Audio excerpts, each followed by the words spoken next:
Please turn to Philippians chapter 3 verse 12. मेरे साथ निकालिए फिलिपियों की पत्री उसका 3 अध्याय 12वां वचन। Philippians chapter 3 verse 12. फिलिपियों की पत्री 3 अध्याय 12वां वचन। I'm reading in Living Bible translation. मैं लिविंग बाइबल के भावानुवाद में से पढ़ रहा हूँ। This Paul is telling here, यहाँ पौलुस कहता है, I don't mean to say that I am perfect. मैं ये नहीं कह रहा कि मैं सिद्ध हूँ। I haven't learned all I should even yet. जो कुछ मैंने सीखना चाहिए वो अब तक मैंने सीखा भी नहीं है।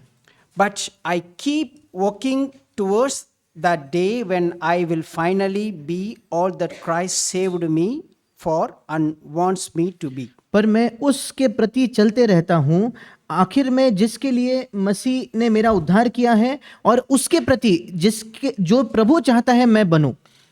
See, Paul is telling his own life. और पौलुस यहाँ अपने जीवन को बयां कर रहा है। He was so godly. He was a highly godly man. और वो इतना ईश्वरीय, वो बहुत ही ज्यादा एक ईश्वरीय व्यक्ति था। But he himself saying that I'm not yet perfect. वो खुद कह रहा है कि मैं सिद्ध नहीं हूँ And I'm not yet learn. I should be learn it. और वो ये भी नहीं कह रहा कि मैं सब कुछ सीख गया हूँ। But I do one thing. पर मैं एक चीज करता हूँ, I keep working on towards for two things. Paul is mentioning two things that मैं दो चीजों के प्रति आगे बढ़ रहा हूँ। पौलुस दो चीजों का जिक्र करता है। which Christ Jesus took hold for me, or in other words, I can say that why Jesus Christ saved me. और सबसे पहले उस चीज को मैं पकड़ता हूँ कि क्यों मसीह यीशु ने मुझे धरा है। इसका मतलब मैं उस बात को देख रहा हूँ कि क्यों प्रभु ने मेरा उद्धार किया। Yeah.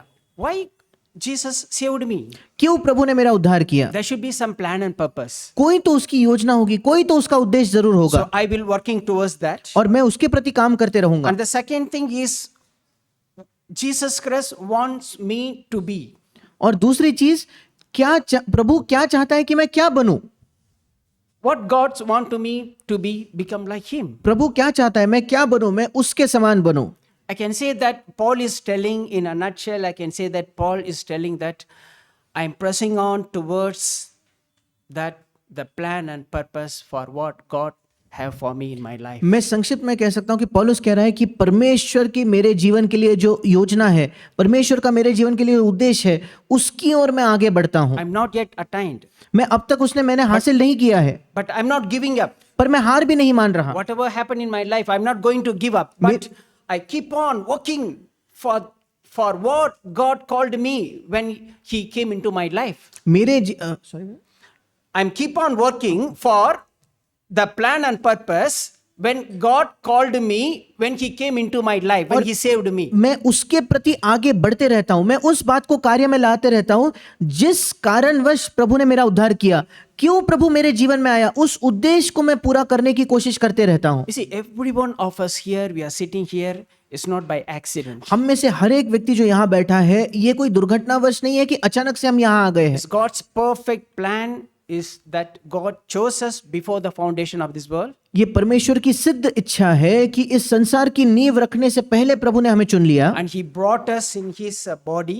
और उसने हमें अपने शरीर में लाया। And He made us in member in the body of Christ. और उसने हमें मसीह की देह में एक अंग बनाया। And He have a plan and purpose for each and every individual. और प्रत्येक व्यक्ति के लिए उसकी एक योजना, उसका एक उद्देश्य है। It's not that God chose us just to live just a normal Christian life. Sunday come, attend the meeting, and just go back. In the whole week we are living on my own will. That's not the purpose God called for us. ऐसा नहीं कि प्रभु ने हमें ऐसे मसीह जीवन के लिए बुलाया कि हर रविवार को हम यहाँ आए, सभा में शामिल हो, फिर घर जाके जैसा जीवन जीना है जिए।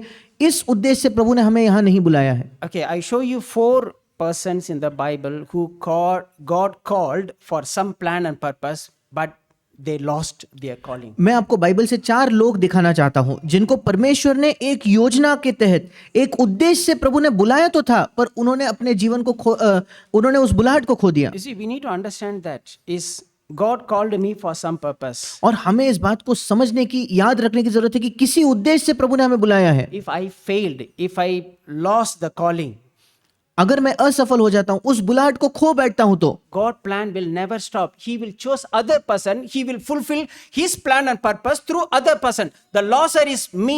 The loss is for me, not for God. अगर मैं अपनी भूमिका नहीं पूरी करूंगा तो प्रभु की योजना नहीं रुकने वाली। परमेश्वर किसी और को खोज लेगा, उसके द्वारा उसकी योजना, उसका उद्देश्य जरूर पूरा होगा। कौन खोएगा? मैं खोऊंगा। मैं किसी बात की हानि उठाने वाला हूं। So to understand, Paul understood that and understood this. That's why Paul is saying that I am still working on the plan and purpose for what God called me. I'm still working on that. और पौलुस इस बात को समझ गया, और इसलिए पौलुस कहता है कि मैं उस उद्देश्य की ओर काम करते रहता हूं जिस उद्देश्य से प्रभु ने मुझे बुलाया है। You see, we know that God called Saul to be the first king of Israel. हम जानते हैं कि परमेश्वर ने शाऊल को चुना था कि वो इस्राएल देश का पहला राजा बन सके। It's God's perfect plan. He chose Saul. ये परमेश्वर की सिद्ध इच्छा के तहत उसने शाऊल का चुनाव किया, But he failed and he lost by his disobedience. पर उसके अनाज्ञाकारिता से वो असफल हो गया। But does God's plan failed? Can we say God is failed in his plan? Can we say that? पर क्या हम ये कह सकते हैं क्या, अरे परमेश्वर ही असफल हो गया, परमेश्वर अपने उद्देश्य में असफल रहा है, ऐसा हुआ है क्या? God's plan never failed. He chose other person, David, who's God's after one heart. परमेश्वर का उद्देश्य कभी असफल नहीं होता। उसने दूसरे व्यक्ति दाऊद को चुना जो परमेश्वर के हृदय के अनुसार एक व्यक्ति था।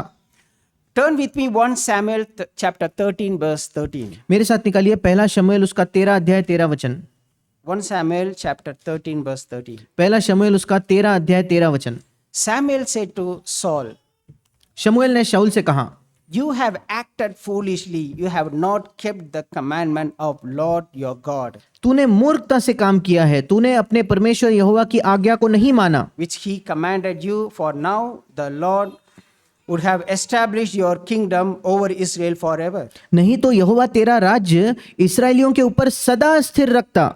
But now your kingdom shall not endure. परंतु अब 14 वचन, परंतु अब तेरा राज्य बना न रहेगा। The Lord has sought out for himself a man after his own heart, which is David. यहोवा ने अपने लिए एक ऐसे पुरुष को ढूंढ लिया है जो उसके मन के अनुसार है, जो दाऊद था।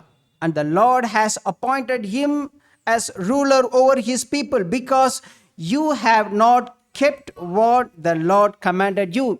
In other words, I can say, you have failed the plan I have for you, so I have appointed a other person to fulfill my plan. और यहोवा ने उसी को अपनी प्रजा पर प्रधान होने को ठहराया है, क्योंकि तूने यहोवा की आज्ञा को नहीं माना। मतलब तूने तो मेरा उद्देश्य पूरा नहीं किया, अब मैंने तुझे छोड़ दूसरे व्यक्ति को नियुक्त किया है कि मेरा उद्देश्य पूरा हो सके। So let's not be like a Saul who deliberately, he knew that he should not do that, but deliberately he disobedient God, not one time, 2 times. And yeah.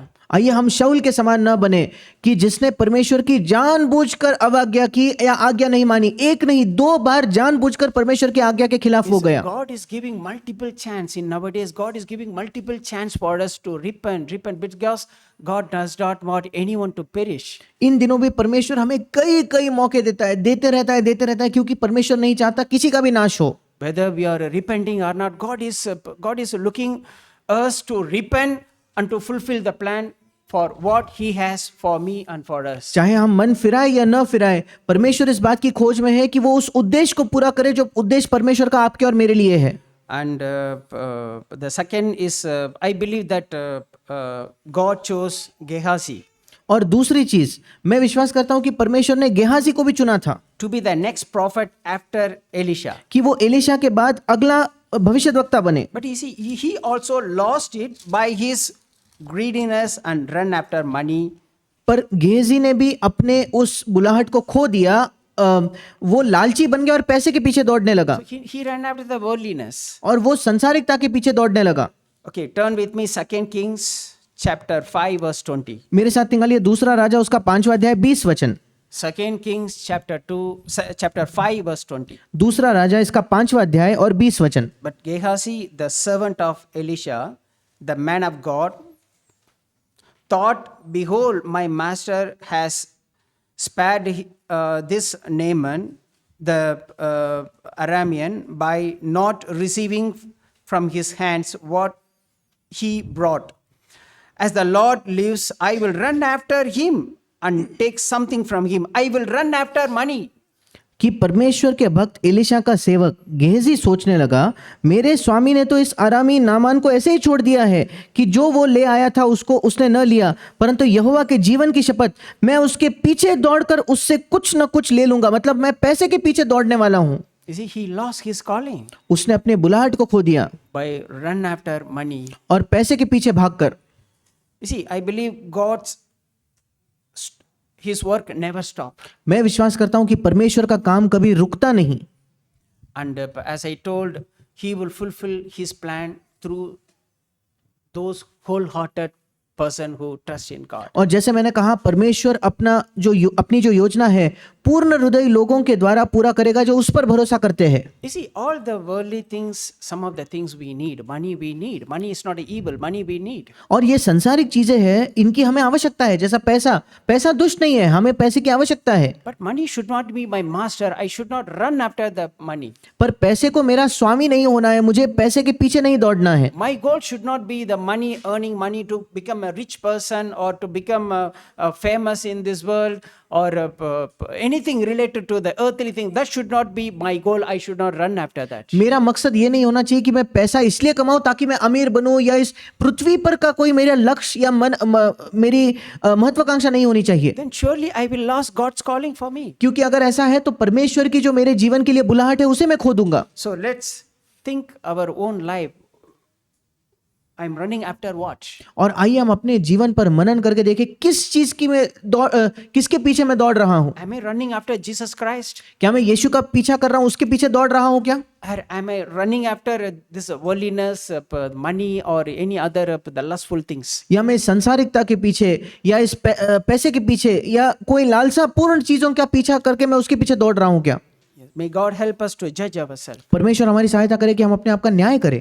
Then third one, God chose Solomon तीसरा, मैं विश्वास करता हूं कि परमेश्वर ने सुलेमान को चुना था to be the king after the David, and God want to establish Solomon's kingdom. कि दाऊद के बाद वो राजा बने और परमेश्वर सुलेमान के राज्य को स्थापित करना चाहता था। See, but by his end of his life, he failed and he fallen away पर उसके जीवन के अंत तक वो असफल हो गया और प्रभु से दूर भटक कर गिर गया by the worldliness, संसारिकता की वजह by से, having a friendship with the world. इस संसार से मित्रता करके। You know, the friendship is the world is the enemy. We become an enemy of God. और हम जानते हैं संसार से मित्रता करना हम परमेश्वर के शत्रु बन जाते हैं। He ran after woman. वो स्त्रियों के पीछे भागा Then he lost the call for what God called him. He lost the plan. और उसने उस बुलाहट को खो दिया जो परमेश्वर की उसके जीवन पर थी। परमेश्वर की योजना से वो चूक गया। See, turn with me First Chronicles chapter 17 verse 11 to 14. मेरे साथ निकालिए पहला इतिहास उसका 17 अध्याय 11 से लेकर 14 वचन। First Chronicles पहला इतिहास chapter 17 verse 11 to 14. 17 अध्याय उसका 11 से 14 वचन। When your days are fulfilled that you must go to be with your father, that I will set up one of your descendants after you, who will be your own son. He's talking about Solomon. और God talking about Solomon. जब तेरी आयु पूरी हो जाएगी और तुझे अपने पितरों के संग जाना पड़ेगा, तब मैं तेरे बाद तेरे वंश को जो तेरे पुत्रों में से होगा खड़ा करके उसके राज्य को स्थिर करूंगा। परमेश्वर सुलेमान की बात कर रहा है। See, this is the God's plan for Solomon. Suleman के लिए परमेश्वर की ये योजना है, I will establish his kingdom. मैं उसके राज्य को स्थिर करूंगा। He shall build for me a house and I will establish his throne forever. मेरे लिए एक घर वही बनाएगा और मैं उसकी राजगद्दी को सदैव स्थिर रखूंगा। I will be his father and he shall be my son. मैं उसका पिता ठहरूंगा और वो मेरा पुत्र ठहरेगा। And I will not take my loving kindness away from him. जैसे मैंने अपनी करुणा उस पर मैं उससे अपनी करुणा को नहीं हटाऊंगा। As I took it from him who was before me. जैसे मैंने अपनी करुणा उस पर से जो तुझसे पहले था हटाई थी। But I will settle him in my house and in my kingdom forever, and his throne shall be established forever. 14 वचन, वरन मैं उसको अपने घर और अपने राज्य में सदैव स्थिर रखूंगा और उसकी राजगद्दी सदैव अटल रहेगी। For Solomon also, God warned him multiple times. Suleman के लिए भी परमेश्वर ने कई बार उसे चेतावनी दी थी। God given chance for Solomon to repent. परमेश्वर ने सुलेमान को मौका दिया मन फिराने का। Because he drifted and changed the God's plan, and he walked in the worldliness. क्योंकि वो भटक कर परमेश्वर की योजना से भटक गया और संसारिकता में चलने लगा। And God warned him, but he didn't want to repent, और परमेश्वर ने उसे चेतावनी भी दी थी, पर वो मन फिराना नहीं चाहता था and he lost his calling. और उसने अपनी बुलाहट को खो दिया। You see, in the world, in the old covenant, all the calling is all external things. और पुरानी वाचा में जो भी बुलाहट होती थी वो बाहरी बुलाहट होती It's थी। all material thing, kingdom, victory. It's all is external thing in the old covenant. God's calling for His people. ये सारी भौतिक वस्तुएं थी, एक बाहर का राज्य था या ये संसार की चीजें थी, सब कुछ बाहरी चीजें ही पुराने नियम के लोगों की बुलाहट थी। And God's plan and purpose for old covenant people is all the external things. और पुरानी वाचा के लोगों के लिए परमेश्वर की योजना और उसकी उद्देश्य भी बाहरी ही थे।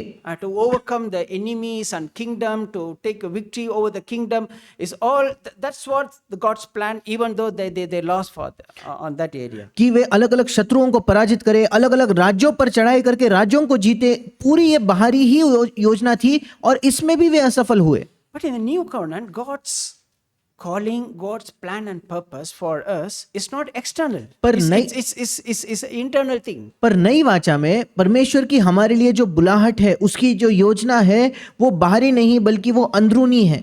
It's not overcoming my enemy, but overcoming my anger. और वो ये नहीं है कि मैं अपने शत्रु पर विजय पाऊं, पर वो ये है कि मैं अपने गुस्से पर विजय My पाऊं। enemy is not my friend. My enemy is not my wife. My enemy is not my mother-in-law or father-in-law. The enemy is within me, which is my anger or pride or selfishness.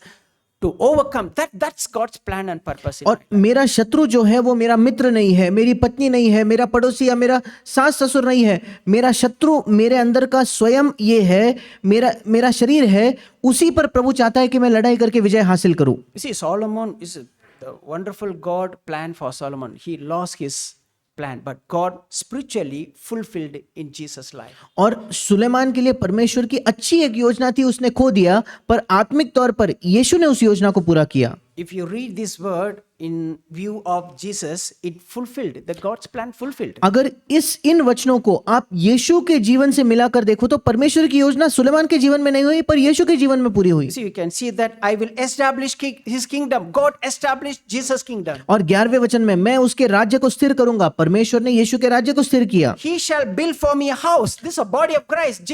God built a body of Christ. वो मेरे लिए एक घर बनाएगा। यीशु मसीह ने परमेश्वर के लिए एक घर, मतलब मसीह की देह को बनाया है। And his throne will be forever. God fulfilled. और मैं उसकी राजगद्दी को सदैव स्थिर रखूंगा। परमेश्वर ने यीशु के लिए पूरा किया। I will be his father and he shall be my son.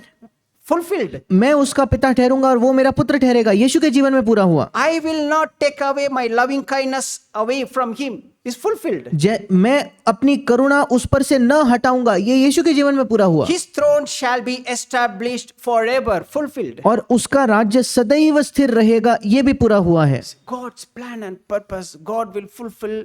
If I lost my plan and purpose in my life, God will fulfill through someone who wholeheartedly loving God. परमेश्वर की योजना, परमेश्वर का उद्देश्य किसी के प्रभु जरूर पूरा करके रहेगा। मैं अगर अपने जीवन में उसकी योजना, उसके उद्देश्य को खो बैठूं तो मेरे अलावा कोई और जो पूर्ण हृदयी है उसके जीवन में प्रभु उसको जरूर पूरा करेगा। And the one more person is in the new covenant also. Jesus chose Judas Iscariot. एक और उदाहरण नए नियम से यीशु मसीह ने यहूदा इस्करियोती को चुना था। Okay, to be his disciple उसका शिष्य होने के लिए and to become one of the apostle. और आगे जाके एक प्रेरित बनने के लिए। But he also lost it. पर उसने भी उसे खो दिया And he also ran after money. और वो भी पैसे के पीछे भागा। And he also become unwilling to repent. और वो भी तैयार नहीं था मन फिराने के लिए। And I believe that his ministry was given to Apostle Paul. और मैं विश्वास करता हूं कि उसकी जो सेवकाई थी वो प्रेरित पौलुस को दी गई। You see, he lost, but God's plan not stopped. उसने तो अपनी सेवकाई खो दी, पर परमेश्वर की योजना नहीं स्थगित हुई, नहीं रुकी। God plan fulfilled through Apostle Paul. परमेश्वर की योजना प्रेरित पौलुस के द्वारा पूरी हुई। And Paul understood the importance of fulfilling the plan and purpose in his life. और पौलुस उस महत्व को समझ गया कि परमेश्वर की योजना, उसके उद्देश्य को अपने जीवन में पूरा करना। You see, God's plan and purpose to fulfill, if I want God's plan and purpose to fulfill in my life, it's not an easy life. It's अगर- not an easy way. It's not an easy to go. अगर मैं चाहता हूं कि परमेश्वर का उद्देश्य, परमेश्वर की योजना मेरे जीवन में पूरी हो जाए, तो ये कोई आसान रास्ता नहीं है। I have to pay price for that, मुझे उसके लिए कीमत चुकानी होगी and I have to work out और मुझे उसको कार्य में लाना होगा, with the fear and trembling. डर से कांपते हुए। And also, it is not possible without being filled with the Holy Spirit. और ये भी संभव नहीं है जब तक हम पवित्र आत्मा से भरपूर नहीं होते, परिपूर्ण नहीं होते। And it's also not possible is without taking up my cross and deny myself. और अपना क्रूस उठाकर अपना इनकार किए बिना भी यह संभव नहीं है। Then God will surely He will fulfill the plan and purpose for in everyone's life. फिर परमेश्वर निश्चित तौर पर अपने उद्देश्य को, अपनी योजना को हर एक के जीवन में पूरा करेगा। You see, the first thing is walk in a manner worthy of our calling. सबसे पहले चीज है हमारी बुलाहट के योग्य एक चाल चलना या उसके अनुसार जीवन जीना। So we have to walk in a way worthy of our calling. और हमें एक ऐसा जीवन जीना या ऐसी चाल चलनी है जो हमारे बुलाहट के योग्य हो। We need to understood that we are not like the earthly or worldly people who don't know God. हमें यह समझने की जरूरत है कि हम उन सांसारिक लोगों की तरह, पृथ्वी के लोगों की तरह नहीं है जो परमेश्वर को नहीं जानते। You see, you just imagine that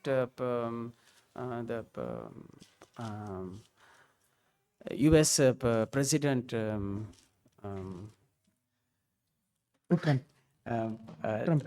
Trump, okay, US President Trump son, okay, walking in the road. और आप कल्पना करके देखिए, यूएस का जो राष्ट्रपति है डोनाल्ड ट्रंप, उनका बेटा अगर सड़क पर चल रहा है, You see how he walked? वो कैसे चलेगा? He walked in a manner that, okay, my father is a president of US. वो इस तरह से चाल चलेगा कि मेरा पिता जो है वो यूएस का राष्ट्रपति है। You see, he's not doing all this like other people doing things on the road or other places. There is a dignity. He maintains the dignity. और वो जैसे आम लोग सड़क पर चलते हैं वैसे वो नहीं चलेगा, उसके बारे में गरिमा होगी, कैसे वो चलेगा उसमें।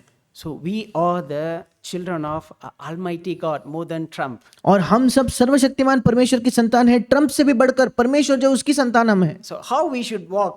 और हमें कैसे चलना है?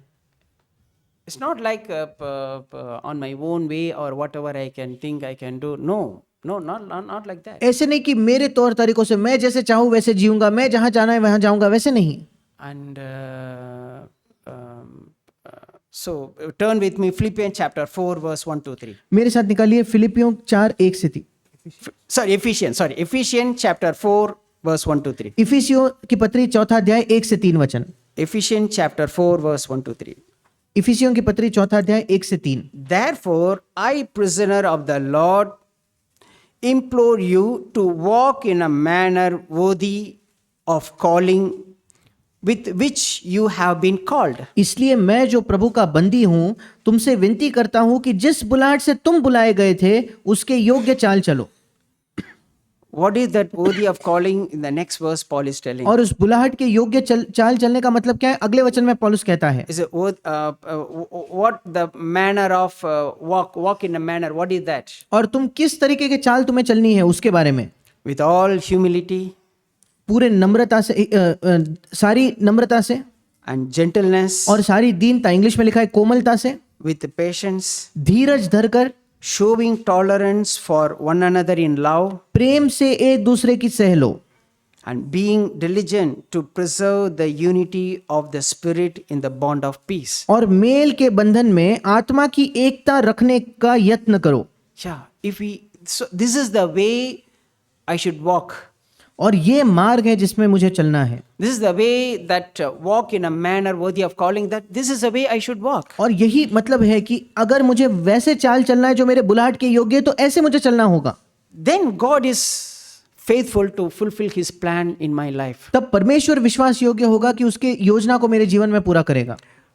So walk in the humility and gentleness, नम्रता में चलना, कोमलता में चलना, not with fighting with others or being rude to others, rude with others. ये नहीं कि मैं औरों से झगड़ा करते हूँ या बड़े अशिष्ट तौर पर किसी से बात करते हुए, And not be so strict and very rude. He says, be showing some tolerance to one another, showing some allowance, some tolerance. Okay, let it be. Okay, they have done this, they got angry, but let's say if other people angry with us, we can give some tolerance, some allowance. Okay, let it be. Maybe they are in the different mood, or maybe they are some pressure, they are under some tension, that's why they are like that. So let me humble myself, let me we have to give some allowance and tolerance, not be so strict and very rude. और बड़े कठोरता से या सख्ती से नहीं कि ये ऐसा ही हो। हमें यहाँ लिखा है कि धीरज से दूसरों को सह लेना है। मान लो सामने वाला व्यक्ति हम पर गुस्सा हो जाए या चिढ़ जाए, हम सोच सकते कोई नहीं, उसको शायद कोई दबाव में वो होगा, कोई तनाव में होगा, इसलिए वो मुझसे इस तरीके से बात कर रहा है। इस तरीके से हमें दूसरों को सहकर कुछ हमें उनको अनुमति देना है। अगर वो थोड़ा हट भी जाए, कोई नहीं करके हमें उसको सहना है। If we do that, the other person will repent. अगर हम ऐसा करेंगे तो सामने वाला व्यक्ति मन They फिराएगा। convicted, oh, I shouldn't do that. I shouldn't get angry. Sorry. That they will come automatically. They will come and apologize to you. और फिर उन्हें एहसास होगा, वो सामने से आकर आपसे माफी If you मांगेंगे। not give any allowance, any tolerance other person, what happened? Then the bomb will blast. Then the fighting will start. अगर हम धीरज से सामने वाले को सहेंगे नहीं, उसे थोड़ी सी जगह नहीं देंगे, तब क्या होगा? तब वो बम फट जाएगा। Then how can you talk to me like that? Do you know who I am? That if you're not giving allowance, then only the fight will start. क्या तुम कैसे इस तरीके से तुमने मुझसे बात की? क्या तुम जानते हो मैं कौन हूं? अगर हम उनको थोड़ी जगह नहीं देंगे, तभी ये झगड़ा शुरू होगा। Then God cannot fulfill His plan in my life. If I do like that. फिर परमेश्वर अपने योजना को मेरे जीवन में पूरा नहीं कर पाएगा। Then I have to stop fighting against flesh and blood. और फिर मुझे लहू और मांस से लड़ाई करना बंद करना होगा। I have to take up the full armor of God. और मुझे परमेश्वर के सारे हथियार बांधने होंगे। Ephesians chapter 6 verse 12 and 13. इफिसियों 6 उसका 12 और 11। Our struggle, the means to fulfill the plan and purpose of God in my life, my struggle is not against flesh and blood, but against the rulers, against the powers, against the world forces of the darkness, against the spiritual forces of wickedness in the heavenly places. क्योंकि हमारा ये मल युद्ध लहू और मांस से नहीं, परंतु मतलब हमारी लड़ाई जो है लहू और मांस से, लोगों से नहीं, परंतु प्रधानों से और अधिकारियों से और इस संसार के अंधकार के हाकिमों से और उस दुष्टता की आत्मिक सेनाओं से है जो आकाश में है। If I want to fulfill the God's plan and purpose in my life, अगर मैं अपने जीवन में परमेश्वर की योजना, उसके उद्देश्य को पूरा करना चाहता हूं तो I have to stop fighting with human being. मुझे मनुष्यों से लड़ना बंद करना होगा। Because my fight not against with the human being, but the one behind them is the all this the ruler of this world. I have to fight again through what? Through prayer and through humbleness, through humility, and my fight is not with the weapons. My weapons is loving and kindness. और मेरी लड़ाई लोगों से नहीं है, लोगों के पीछे जो दुष्ट शैतान है उनसे है। और उनसे मैं कैसे लड़ सकता हूँ? मेरे हथियार कौन से हैं? नम्रता से, प्रेम से। उनके खिलाफ जो मेरे हथियार है वो नम्रता और भलाई है। You remember conference brother Victor told, when your enemy hungry, you put the coal of fire on his head. और जैसे सम्मेलन में भाई विक्टर ने कहा, तुम्हारा शत्रु जब भूखा हो तब प्रेम की अग्नि उसके सिर पर डालना। What is that? That's love. ये है प्रेम।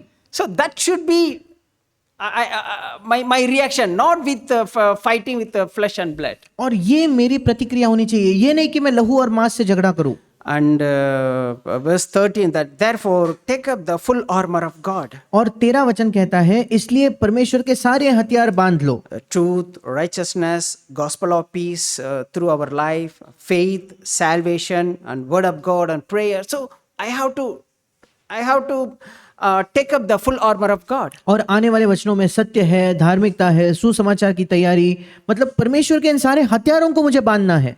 So that you will be able to resist the devil, resist in the evil day, and having done everything to stand firm.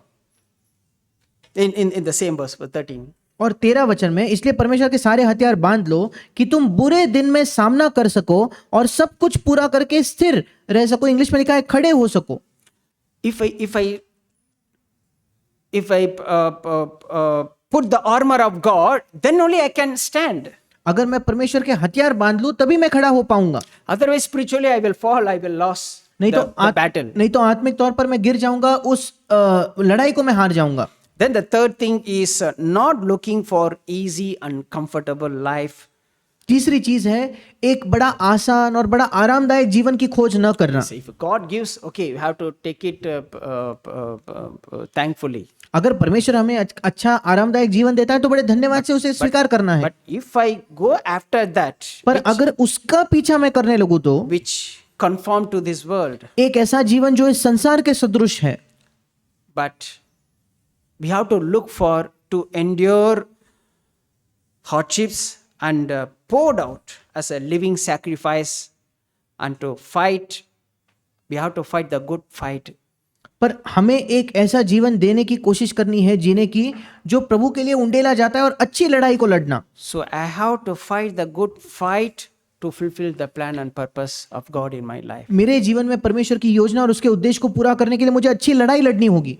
So I have to pour out. For that is I have to, like a sacrifice, I have to pour out. और इसके लिए मुझे उंडेला जाना होगा, एक बलिदान के स्वरूप मुझे उंडेला जाना होगा। I have to endure the cross and endure all the hardship. मुझे क्रूस को सहना होगा, सारे कठिनाइयों को सहना होगा। You see, 2 Timothy chapter 4 verse 3 to 7. दूसरा तिमुथियुस उसका चौथा अध्याय 3 से लेकर 7 वचन। 2 Timothy chapter 4 verse 3 to 7. दूसरा तिमुथियुस चौथा अध्याय 3 से 7 वचन। For the time will come when they will not endure sound doctrine. और एक समय आएगा जब वो सही सिद्धांत को नहीं सहेंगे। You see, these are all the people is God talking about.